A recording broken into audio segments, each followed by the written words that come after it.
Welcome to the Retire Right podcast with Larry Heller.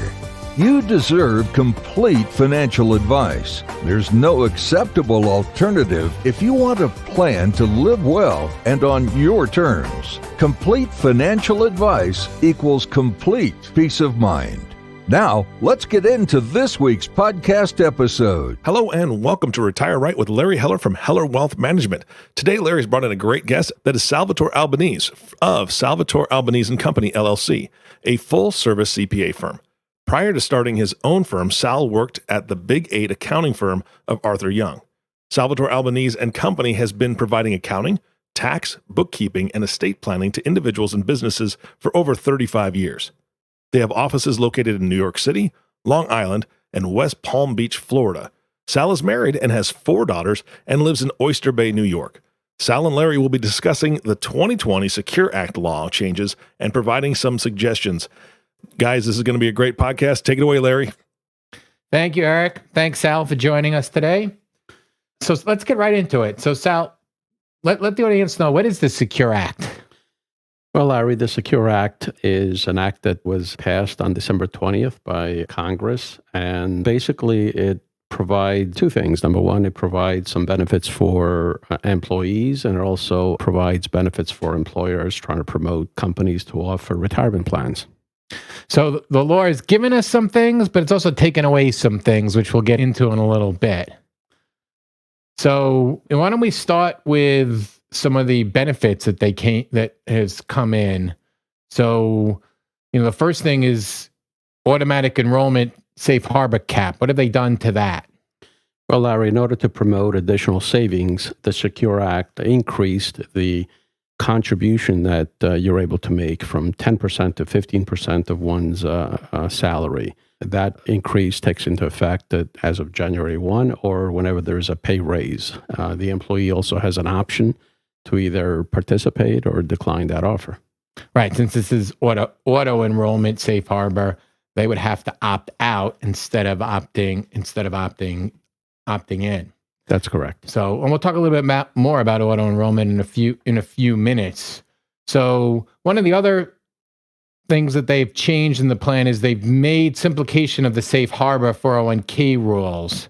So we're not going into that in a lot of detail, but they've eliminated the safe harbor notice requirements, and they've allowed amendments to be made to non-elective status within 30 days prior to close. And beforehand, you had to do it before the year, and even after 30 days, they've changed the rules that you could still make an amendment, but now you'd have to make a 4% non-elective contribution instead of a 3%. So what that really does is it looks like a plan is going to, fail testing because they're able to put in some more money as a non-elective to all the employees to make the plan pass testing and give the highly compensated, allowing them to put away the full benefit. Anything else you want to add about the safe harbor? Yeah, with regard to that, Larry, I believe that's one of the advantages of, for employers. They're trying to simplify the requirements, therefore eliminating some of the red tape that usually one had to do in prior, with the prior law. So another thing is that they've done is they've increased the some of the credits limitations for small employee pensions. So some of the startup costs have increased, and that's a credit. So how does that differ from a actual deduction? Well, Larry, as you know, a credit is a dollar-for-dollar reduction of tax, whereas a deduction is you're applying a tax rate to that deduction to realize the actual dollar benefit. I don't know if that answered the question. So a credit is much more beneficial than a deduction, of course. There you go. And so what are the new rules that they've now allowed for a new 401k? So Congress is trying to implement more companies to do the 401k plans. Yes, Larry. So as we indicated before, I think Congress is trying to encourage employers to set up new pension plans for their employees.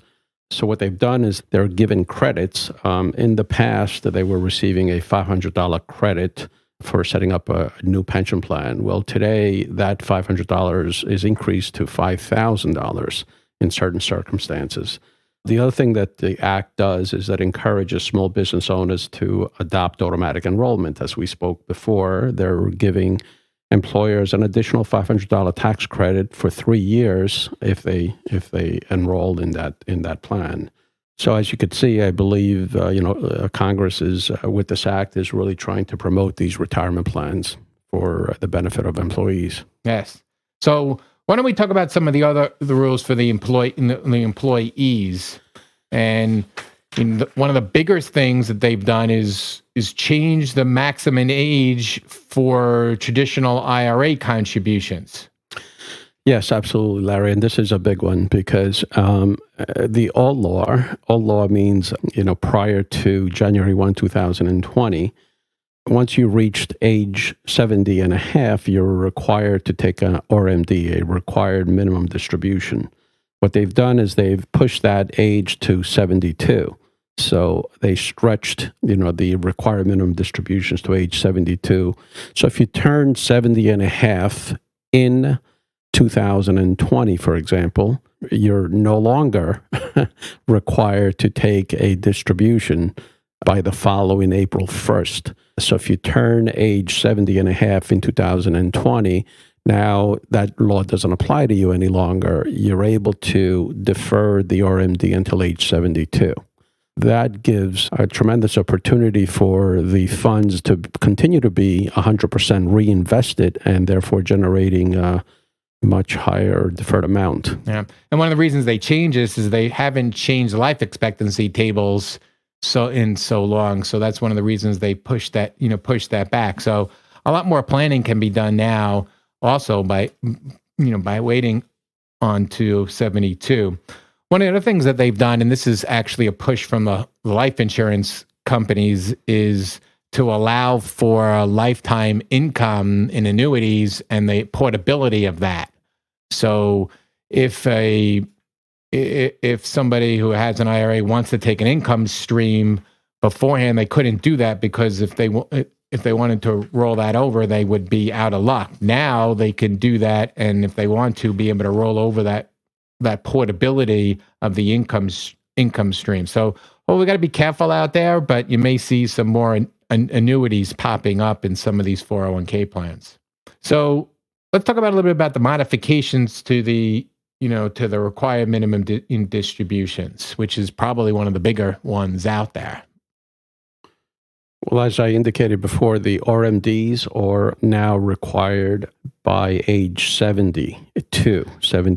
I'm talking about more of the inherited ones. Okay, on the inherited side, well, the old law basically allowed the beneficiary of an inherited IRA to be able to defer and receive the RMDs over their life expectancy.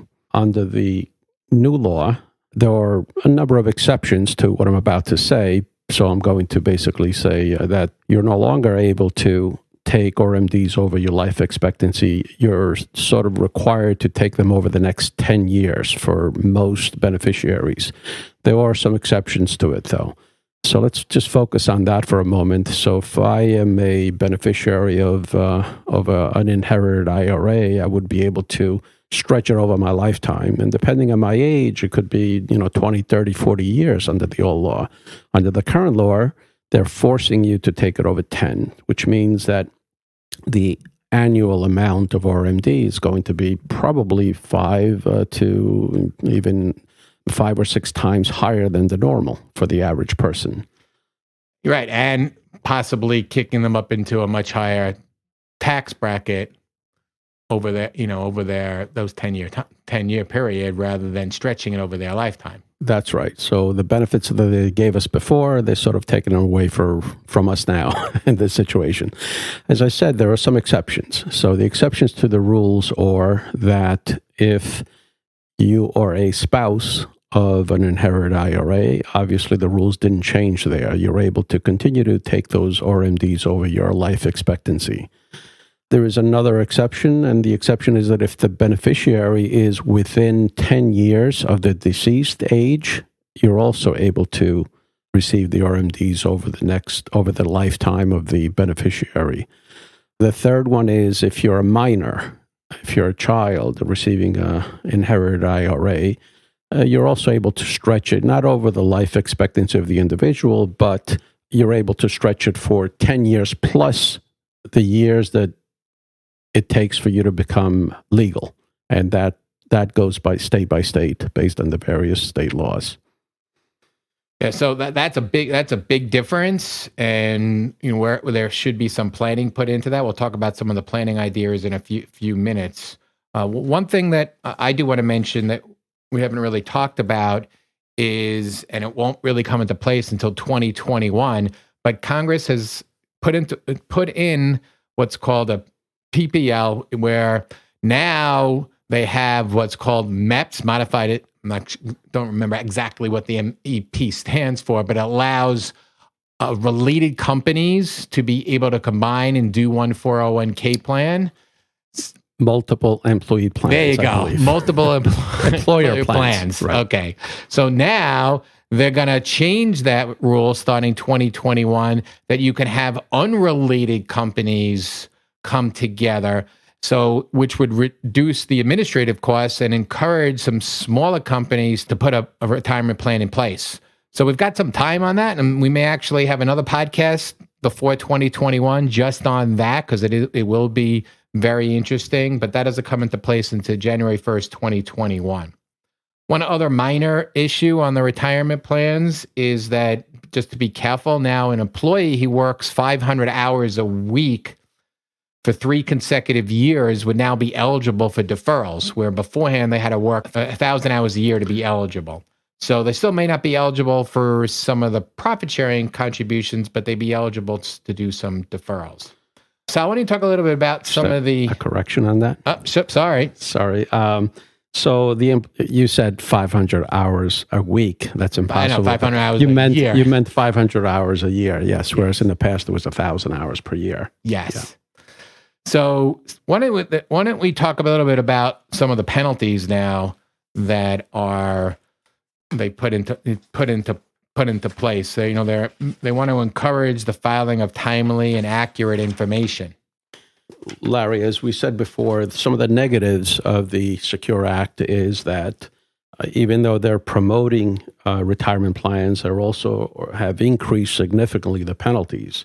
For example, if you fail to file a Form 5500, which is the tax return for a retirement plan, in the past it was $25 per day with a maximum of $15,000. The Secure Act has increased that significantly 10 times. Now it's $250 a day for filing a tax return late, with a maximum fine of $150,000. That's a big one. So, anything else before we talk about some of the planning ideas? Any other key topic? And there are some others that we didn't cover, but are there any other ones that we missed? Do you think we covered them all, Sal? I think we touched on a lot of things. I mean, this podcast is not really designed to get into super specifics. We just want to give you some general ideas and give you some heads up on Congress has done already. So, of course, there's exceptions to everything that we said. So I think we really need to get into the specifics of one situation, if we were to give advice to someone. Right. So it is important for both from the employer side as well as the individual side to take notice of these laws and talk to your accountant, talk to your financial advisor. Of course, Sal and I both be glad to talk to you about any of those type questions that you may have. But let's talk about some of the planning ideas that now come up. So, what's one planning idea now that I think is now even more relevant than has been in the past? Well, I think one of the things that we need to look at is that the inherited IRA, where now all of a sudden the beneficiary has to take the RMDs over a 10-year period. That gives us a much shorter period of time to be able to absorb the funds coming into. And remember that a traditional IRA is a tax deferral. which means that when the beneficiary receives the distribution, the beneficiary has to pay taxes on the amount that he or she receives. Since the time frame is a lot shorter, the tax bill is going to be a lot higher, especially if the beneficiary has sufficient income and most likely is probably at the highest bracket to begin with. So I think taking a look at your traditional account and determining whether or not it's time to convert to a Roth, it's a lot more important to do so. Of course, Larry, we always talk about this, regardless of your age, anytime you have a down year, if you have income that all of a sudden, if you have a business that is not doing so well in any one particular year where you're able to absorb income, you may want to consider taking a distribution. You don't need to wait until you're age 72 to take that distribution out of your traditional IRA, at the appropriate time. Right. I mean, you have to be over 59 and a half to avoid the penalties.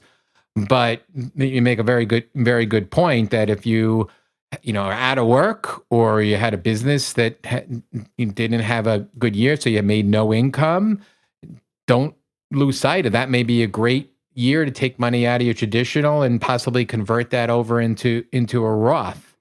So, as we said, that now without the stretch, being able to stretch and inherit it over their lifetime, 10 years could kick somebody up to a much higher tax bracket, and therefore, or even in the top tax bracket. So a Roth may be much more advantageous. Of course, you do want to look at this individually and consult with your tax advisor and make sure it makes sense for you.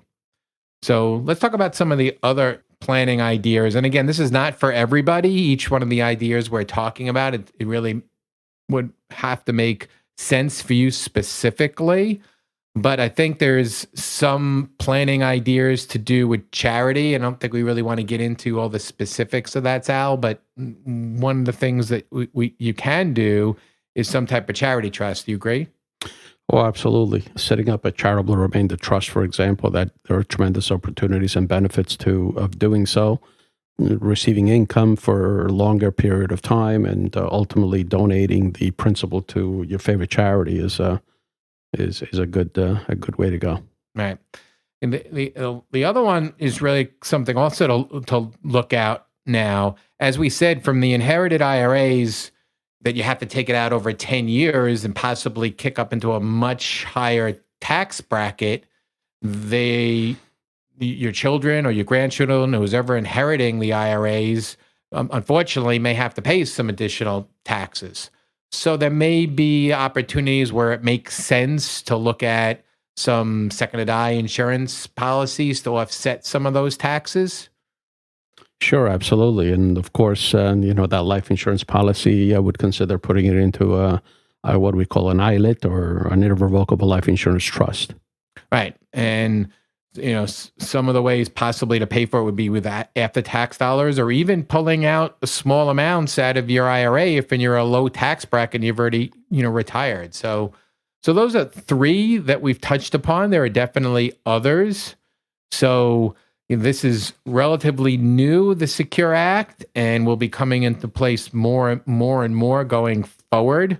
So, if you have any questions, feel free to reach out to Sal at salalbanese.com, and him or somebody in his staff will be able to help you and to steer you in the right direction. Sal, thank you for joining us today. This was great. Thank you very much, Larry. Thanks for the opportunity. Hey guys, this was a great podcast. I'll tell you what, the Secure Act is still a mystery to a lot of people, and I appreciate a good overview of it. And Larry, I was right there with you. When you said working 500 hours a week, as a small business owner, I feel like I work 500 hours a week sometimes. I know you do too. So we all tracked with it. We knew what you were talking about. Thank you guys again so much. And we'll put the contact information for Larry in the show notes in the summary. If you have any questions, go ahead and click on that link if you're listening to this and you haven't had time to write that information down, and he can give you the contact information for Sal, or you can just reach out to Larry and chat with him as well. Again, guys, thank you so much for introducing us to the Secure Act and kind of giving us this overview. It was very, very valuable. If anybody wants to say anything, now would be the time. Well, I don't know what happened today, Eric. It's okay. Thanks, Eric. Thanks, Eric.